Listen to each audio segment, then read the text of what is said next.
Bismillahirrahmanirrahim. Assalamu alaikum dear viewers. Welcome you once again on behalf of Math Box. It's Nusrat Mumtaz over here to deliver the next lecture of class 10th unit number 2 exercise 2.3. Lecture का बाकायदा आगाज़ करने से पहले मेरी request उन लोगों से है जिन्होंने अभी तक मैथ बॉक्स को सब्सक्राइब नहीं किया तो चैनल को सब्सक्राइब करें और बेल आइकन को प्रेस करें ताकि हमारी आने वाली रिसेंट वीडियोस आप तक पहुंच सकें। तो मूव करते हैं लेक्चर की तरफ। हमारी डिस्कशन चल रही थी एक्सरसाइज 2.3 पे, जिसमें हमने पढ़ा सम ऑफ रूट्स क्या होते हैं और प्रोडक्ट ऑफ रूट्स क्या होते हैं। प्रीवियस लेक्चर्स में हमने ये पढ़ा कि सम ऑफ रूट्स जो होते हैं वो क्वाड्रेटिक इक्वेशन के उसको हम कहते हैं कि वो अल्फ़ा और बीटा अगर हों तो उनका सम जो है वो -b/a के इक्वल होता है और उन्हीं रूट्स का जो प्रोडक्ट है वो c/a के इक्वल होता है। तो आज हम स्टार्ट करेंगे क्वेश्चन नंबर 4। इसका फर्स्ट पार्ट है फाइंड p फाइंड करें if the roots of the equation x² - x + p = 0 differ by unity. आपसे ये कहा गया है कि आप p की वैल्यू फाइंड करें जो कि इस इक्वेशन में इन्वॉल्व है। p इसकी वैल्यू फाइंड आउट करें अगर इस इक्वेशन के जो रूट्स हैं वो डिफर बाय यूनिटी हैं। डिफर बाय यूनिटी का मतलब ये है कि अगर एक रूट अल्फ़ा है तो दूसरा रूट α-1 होगा। α-1 क्यों होगा? डिफ़र मतलब डिफ़र कहते हैं हम सब्ट्रैक्शन को और यूनिटी कहते हैं 1 को। तो अगर एक अल्फ़ा है तो दूसरा उस अल्फ़ा में से 1 सब्ट्रैक्ट करने से रूट आएगा।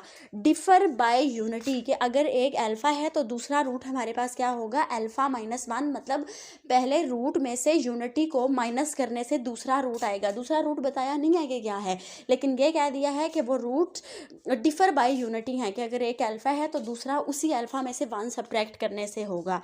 तो हमने सपोज कर लिया कि अल्फ़ा और α-1 हमारे पास इस इक्वेशन के रूट्स हैं, ठीक है। अब इस इक्वेशन के अगर रूट्स हैं ये दोनों तो फिर मैं कह सकती हूँ अल्फ़ा + बीटा = -b/a। अब यहाँ पे x² का कोफिशेंट आपके पास 1 है, x का कोफिशेंट -1 है और c जो है आपके पास p है यहाँ पे। तो सम ऑफ रूट्स, अब रूट्स यहाँ पे एक अल्फ़ा है और दूसरा α-1 है, इन दोनों का सम ले लें। Alpha + α-1 = -b/a। अल्फ़ा और अल्फ़ा 2 अल्फ़ा बन जाएंगे। यहाँ से x का कोफिशेंट आपके पास b होता है, b यहाँ पे -1 है तो यहाँ पे -1 पुट कर दें, माइनस माइनस प्लस हो जाएगा तो यहाँ से 2 अल्फ़ा-1 किसके इक्वल आ जाएगा? इसी तरह हमने प्रोडक्ट ऑफ रूट लेना है alpha into α-1 which is c/a। तो α² - अल्फ़ा = c आपके पास यहाँ पे p है तो p पुट कर दें, α² - अल्फ़ा = p। अब आप ऐसा करें कि जो आपके पास इक्वेशन नंबर 1 हमने जिसको कहा हुआ है वहाँ से हम अल्फ़ा की वैल्यू फाइंड आउट करेंगे। 2 α - अल्फ़ा = 1, ये -1 राइट हैंड साइड पे जाकर प्लस हो जाएगा। यहाँ से आपके पास अल्फ़ा की वैल्यू क्या आ जाएगी? 1। अब मेरे पास p की वैल्यू आ सकती है अगर मैं इस इक्वेशन में अल्फ़ा की वैल्यू पुट कर दूं। हमारे पास 2 इक्वेशंस थी, इस इक्वेशन में कोई p नहीं था तो हम p की वैल्यू नहीं निकाल सकते थे, लेकिन इस इक्वेशन में हमारे पास p है तो वो वैल्यू p की कब निकल सकती है? अगर यहाँ पे हमारे पास अल्फ़ा की वैल्यू मौजूद हो। तो हमने फर्स्ट इक्वेशन से अल्फ़ा की वैल्यू निकाली, वो हम यहाँ पे पुट कर देंगे। α² - अल्फ़ा = p। अल्फ़ा की वैल्यू 1 का स्क्वायर आपके पास 1 आ जाएगा, 1 में से 1 माइनस करेंगे तो आपके पास p की वैल्यू क्या आ जाएगी? 0 आ जाएगी।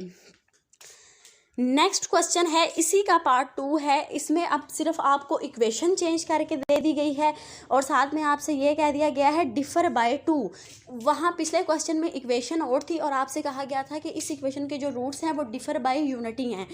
यहाँ पे आपसे ये कह दिया गया है कि इस इक्वेशन के जो रूट्स हैं वो डिफ़र बाय 2 हैं, ठीक है। ये एक इक्वेशन है विच इज़ = 0। तो हमने अब वहाँ पे जो रूट्स थे वो डिफ़र बाय यूनिटी थे। अगर एक अल्फ़ा था तो दूसरा α-1 था। अब यहाँ पे डिफ़र बाय 2 हैं, मतलब अगर एक अल्फ़ा होगा तो दूसरा क्या होगा? α-2 होगा। डिफ़र मीन माइनस और 2 means α-2।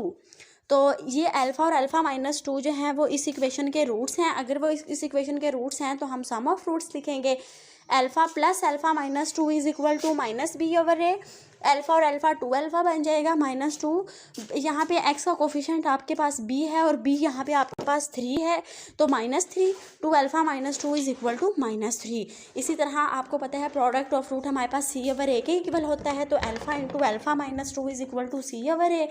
अल्फ़ा² - 2 alpha is equal to P minus two, क्योंकि अब देखिए ये कांस्टेंट टर्म हमारे पास यहाँ पे p माइनस टू है और ये हमारे पास ये और ये इक्वेशन है जो कि 0 के इक्वल है। तो यहाँ से आपके पास c क्या आ जाएगा, p माइनस टू, और a आपके पास इक्वल है। तो यहाँ से आपके पास c क्या आ जाएगा, p माइनस टू, और a आपके पास एक्स स्क्वायर का कोफिशिएंट है वो 1 आ जाएगा। तो यहाँ से आपके पास इक्वेशन बन जाएगी alpha square minus two alpha is equal to p minus two. अब अगर आप इस पे गौर करें दोनों इक्वेशंस पे, तो इस वाली इक्वेशन में p इन्वॉल्व है, हमें p की वैल्यू चाहिए। तो अब हम क्या करेंगे, इस इक्वेशन को यूज़ करते हुए यहाँ से अल्फ़ा की वैल्यू निकालेंगे ताकि वो वैल्यू हम यहाँ पे पुट करके p की वैल्यू फाइंड आउट कर सकें। तो इस इक्वेशन को देखते हैं, 2 alpha minus two is equal to -3, 2 alpha is equal to -3 plus 2, 2 alpha is equal to -1, और अल्फ़ा की वैल्यू यहाँ से क्या आ गई, -1/2। उस अल्फ़ा की वैल्यू को आप इस इक्वेशन नंबर 2 में पुट कर दें। जहाँ जहाँ अल्फ़ा है वहाँ वहाँ -1/2 पुट कर दें। -1/2 मीन्स 1/4। यहाँ पे अल्फ़ा की वैल्यू -1/2 पुट करेंगे तो 2 और 2 कैंसिल हो जाएंगे, +1 is equal to p minus two. यहाँ से आपके पास आ जाएगा ये आपने p की वैल्यू फाइंड आउट करनी है, ये -2 है, इसको दूसरी साइड पर लेकर आएंगे, +2 हो जाएगा। ये बन जाएगा आपके पास 1/4 + 3। एलसीएम ले लें, एलसीएम में आपके पास 4 आ जाएगा। तो ये आपके पास p की वैल्यू क्या आ जाएगी, 13/4। नेक्स्ट क्वेश्चन है हमारे पास क्वेश्चन नंबर 5। क्वेश्चन नंबर 5 में आपसे कहा गया है कि फाइंड m। आप m की वैल्यू फाइंड करें if the roots of the equation. आपने m की वैल्यू फाइंड करनी है अगर इस इक्वेशन के जो रूट्स हैं वो इस रिलेशन को सेटिस्फाई करते हैं। रिलेशन है 3 alpha plus 2 beta is equal to 4। आपने इस इक्वेशन में जो m इन्वॉल्व हो रहा है उसकी वैल्यू फाइंड आउट करनी है, और इस इक्वेशन के जो रूट्स हैं x² - 7x + 3m - 5 वो किस रिलेशन को सेटिस्फाई करते हैं, 3 अल्फ़ा प्लस 2 बीटा को। अब हमें यहाँ पे पता है कि अल्फ़ा और बीटा हमारे पास रूट्स हैं। यहाँ पे दो, let alpha beta be the roots of the equation x² - 7x + 3m - 5 is equal to 0। तो हम सबसे पहले सम ऑफ रूट्स निकाल लेते हैं, which is equal to -p/a। b यहाँ पे आपका -7 है, माइनस माइनस प्लस हो जाएगा। तो अल्फ़ा प्लस बीटा आपके पास क्या आ गया, 7। और प्रोडक्ट ऑफ रूट होता है हमारे पास c/a। c आपके पास 3m - 5 है, तो यहाँ से अल्फ़ा बीटा क्या आ गया, 3m - 5। अब आप अगर इक्वेशन नंबर 2 को देखें तो इसमें m इन्वॉल्व है। अब m आप कैसे फाइंड आउट कर सकते हैं अगर आपके पास यहाँ पे अल्फ़ा और बीटा की वैल्यू मौजूद होगी। तो सबसे पहले तो हम अल्फ़ा और बीटा की वैल्यू फाइंड आउट करते हैं। फर्स्ट इक्वेशन देखें, alpha plus beta is equal to 7। यहाँ से अल्फ़ा की वैल्यू आपके पास आ जाएगी 7 माइनस बीटा, ये प्लस बीटा दूसरी साइड पर जाकर माइनस हो जाएगा। अब इस अल्फ़ा की वैल्यू को आपने पुट करना है इस रिलेशन में 3 alpha plus 2 beta is equal to 4। आपने अल्फ़ा की इस वैल्यू को यहाँ पे पुट किया, तो अब देखेंगे सारी की सारी इक्वेशन बीटा में चली गई है, तो यहाँ से आप इजीली बीटा की वैल्यू फाइंड आउट कर सकते हैं। तो बीटा की वैल्यू यहाँ से आ जाएगी आपके पास 17।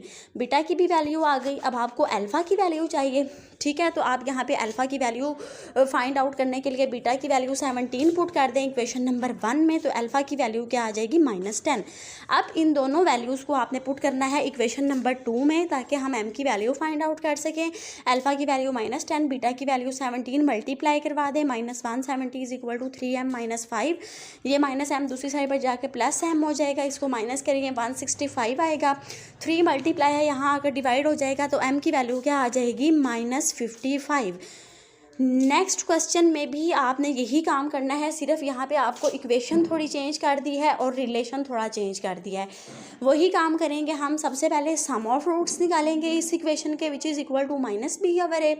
यहाँ पे अब x का कोफिशिएंट 7 है और 7 आपके पास b है, वो हमने यहाँ पे पुट कर दिया। अल्फ़ा प्लस बीटा क्या आ गया, -7। इसी तरह से आपने अल्फ़ा बीटा जो है वो प्रोडक्ट ऑफ रूट है c/a। c आपके पास 3m - 5 है, वो हमने यहाँ पे पुट कर दिया। अब इस इक्वेशन से हमने m की वैल्यूज़ निकालनी है, तो हमें सबसे पहले अल्फ़ा बीटा की वैल्यूज़ चाहिए होंगी। अल्फ़ा की वैल्यू हम यहाँ से इक्वेशन नंबर 1 से फाइंड आउट कर लेंगे, -7 माइनस बीटा। उस -7 माइनस बीटा को बिल्कुल प्रीवियस क्वेश्चन की तरह हम इस रिलेशन में पुट करके बीटा की वैल्यू निकाल लेंगे। इसी तरह बीटा की वैल्यू को इक्वेशन नंबर 1 में पुट करके हम अल्फ़ा की वैल्यू निकालेंगे। अब अल्फ़ा और बीटा दोनों की वैल्यूज़ आ चुकी हैं हमारे पास, हम इसको इक्वेशन नंबर 2 में पुट करके किसकी वैल्यू निकाल लेंगे, m की वैल्यू निकाल लेंगे। अल्फ़ा की वैल्यू -2, बीटा की वैल्यू -5। तो यहाँ से आपके पास सॉल्व करने से m की वैल्यू आपके पास क्या आ जाएगी, 5 आ जाएगी। नेक्स्ट नेक्स्ट क्वेश्चन में भी आपने यही काम करना है, m की वैल्यू फाइंड आउट करनी है, जबकि इक्वेशन आपको ये दी गई है और रिलेशन आपको ये दिया गया है।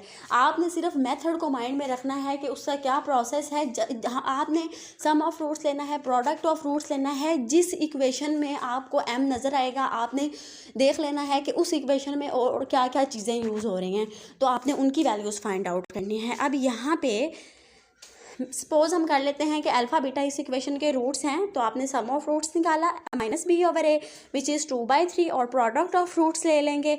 अल्फ़ा एक्स के कोफिशेंट 3 है वो ए है, एक्स का कोफिशेंट b -2 है और 7m+2 आपके पास कांस्टेंट टर्म है। अब आपको इस इक्वेशन में से m की वैल्यू फाइंड आउट करने के लिए अल्फ़ा बीटा की वैल्यू चाहिए। फर्स्ट इक्वेशन से हम अल्फ़ा की वैल्यू निकाल के इस पर्टिकुलर रिलेशन में पुट कर देंगे। पुट करके हम सिंप्लीफिकेशन करेंगे तो हमारे पास बीटा की वैल्यू क्या आ जाएगी, -4/3। इस बीटा की वैल्यू को हम यूज़ करेंगे ताकि हम अल्फ़ा की वैल्यू फाइंड आउट कर सकें। तो इक्वेशन नंबर 1 में पुट करते हैं, यहाँ से अल्फ़ा की वैल्यू आपके पास क्या आ जाएगी, 2। तो अब आप अल्फ़ा और बीटा दोनों की वैल्यूज़ को पुट कर दें इक्वेशन नंबर 2 में। अल्फ़ा की वैल्यू 2, बीटा की वैल्यू -4/3, ये आ जाएगा आपके पास -8/3 = 7m+2। 3 और 3 आपके कैंसिल हो जाएंगे, या आप ये कह लेंगे कि 3 डिवाइडर दूसरी साइड पर जाकर जब मल्टीप्लाई होगा तो कैंसिल हो जाएगा। -8 = 7m+2। आपने m की वैल्यू फाइंड आउट करनी है, m को सेपरेट कर लें, m की वैल्यू आपके पास क्या आ जाएगी, -10/7। नेक्स्ट क्वेश्चन और लास्ट क्वेश्चन है इस एक्सरसाइज का। आपको क्या कहा गया है कि आपने m फाइंड करना है if the sum and product of the roots of the following equation is equal to given number lambda. आपसे ये कहा गया है कि हर इक्वेशन में जो m की वैल्यू आ रही है वो आपने फाइंड आउट करनी है अगर इस इक्वेशन के सम ऑफ रूट्स और प्रोडक्ट ऑफ रूट्स किसी नंबर लैम्डा के इक्वल हों। तो हम सबसे पहले सम ऑफ रूट्स निकाल लेते हैं और प्रोडक्ट ऑफ रूट्स निकाल लेते हैं। एक्स स्क्वायर का कोफिशेंट a, एक्स का कोफिशेंट b और ये constant term c। Sum of roots लिखेंगे -b ओवर a, -b की वैल्यू 7m-5 और c आपके पास 2m plus -b over a आपके पास 2m+3। इसी तरह से c over a 2m - 10 over 2m+3। अब क्वेश्चन में आपसे ये कहा गया है कि सम और प्रोडक्ट हैं जो रूट्स ऑफ इक्वेशन के वो किसके इक्वल हैं, किसी नंबर लैम्डा के। मतलब जब आपने इस इक्वेशन के सम ऑफ रूट्स और प्रोडक्ट ऑफ रूट्स निकाले हैं वो किसी नंबर लैम्डा के इक्वल हैं। अब सम ऑफ रूट तो ये निकला है -7m-5 over 2m+3 is equal ये, और इसका मतलब है ये किसी लैम्डा के इक्वल होगा। इसी तरह से प्रोडक्ट ऑफ रूट्स जो ये चीज़ ये भी आपके पास किसके इक्वल होगी, लैम्डा की इक्वल होगी। अब ये दोनों टर्म्स अगर लैम्डा के इक्वल हैं तो इसका मतलब है देखें ये चीज़ भी आपके पास लैम्डा के इक्वल है और ये चीज़ भी आपके पास लैम्डा के इक्वल है। तो बाय ट्रांजिटिव प्रॉपर्टी ये दोनों एक दूसरे के क्या होंगी, इक्वल होंगी। जिस तरह हम ये कहते हैं कि अगर a इक्वल है b के और b इक्वल है c के, तो फिर a भी किसके इक्वल होगा, c के इक्वल होगा। तो यहाँ से ये दोनों एक्सप्रेशन एक दूसरे के इक्वल आ जाएंगे। यहाँ से हम m की वैल्यू फाइंड आउट करेंगे कि 2m-3 डिवाइड है, दूसरी साइड पर जाकर मल्टीप्लाई होगा तो कैंसिलेशन हो जाएगी। माइनस को अंदर मल्टीप्लाई करवा दें, -7m+5 is equal to 3m - 10। तो यहाँ से आपके पास m की वैल्यू क्या आ जाएगी, 3/2। इसके नेक्स्ट पार्ट में भी हमने बिल्कुल यही करना है। हमने सबसे पहले सम ऑफ रूट्स और प्रोडक्ट ऑफ रूट्स निकालने हैं इस इक्वेशन के, और वो हम निकालने के बाद दोनों को किसी नंबर लैम्डा के इक्वल पुट करेंगे। हमें क्वेश्चन में कहा गया है कि सम ऑफ रूट्स और प्रोडक्ट ऑफ रूट्स जो हैं इस इक्वेशन के वो किसी नंबर लैम्डा के इक्वल हैं। अगर ये दोनों लैम्डा के इक्वल हैं तो इसका मतलब है ये दोनों आपके पास एक दूसरे के इक्वल हैं बाय ट्रांजिटिव प्रॉपर्टी। तो ये 4 मल्टीप्लाई है, दूसरी साइड पर जाकर डिवाइड होगा तो कैंसिल हो जाएगा। तो यहाँ से आपके पास m की वैल्यू क्या आ जाएगी, 4 आ जाएगी। तो स्टूडेंट्स ये था हमारा आज का लेक्चर। अगर इसमें आपको कोई भी कन्फ्यूजन हो तो कमेंट सेक्शन में आप अपने कमेंट दे सकते हैं, और डिस्क्रिप्शन में लिंक दिए गए हैं, वहाँ से आप प्रीवियस लेक्चर्स को गो थ्रू कर सकते हैं। चैनल को सब्सक्राइब करें और बेल आइकन को प्रेस करें। अल्लाह हाफिज़।